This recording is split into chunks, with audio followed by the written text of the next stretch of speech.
پکانے کا طریقہ یہ ہے کہ تخلیہ میں بیٹھ کر سوچا کریں کہ فلاں کے پاس نعمت ہے، کیا میرے خیال میں اس کے خلاف حسد ہے؟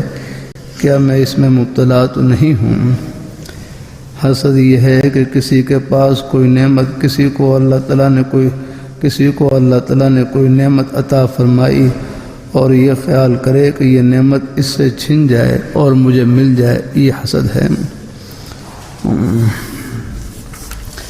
پھر سوچا کرے کیا کبر کی بیماری تو مجھ میں نہیں ہے؟ کبر یہ ہے کہ انسان دوسروں کو گھٹیا اور رذیل سمجھے اور اپنے آپ کو بڑا اور معزز شمار کرے۔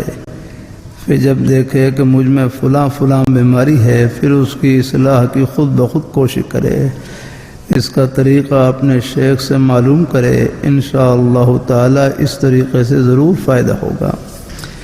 اس کا طریقہ یہی ہے کہ تخلیہ میں بیٹھ کر سوچے کہ یہ سبق حال بھی ہو گیا ہے یا کہ نہیں، میرے اندر داخل ہو گیا ہے یا کہ نہیں۔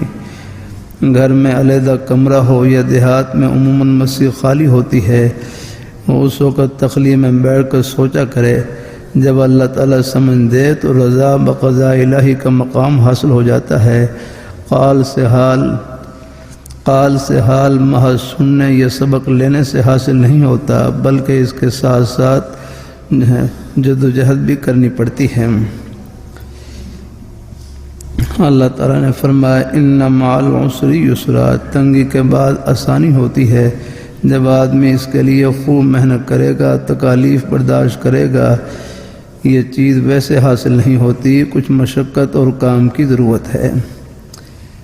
بیٹھ کر کبر کے معنی سوچیں کہ میں قاری ہوں، قرآن کا فاضل ہوں، دوسروں کو صحیح پڑھنا بھی نہیں آتا، گویا کہ دوسروں کو غیر مکمل اور ناقص سمجھا اور اپنے کو مکمل سمجھا، یہ کبر ہے یار کام۔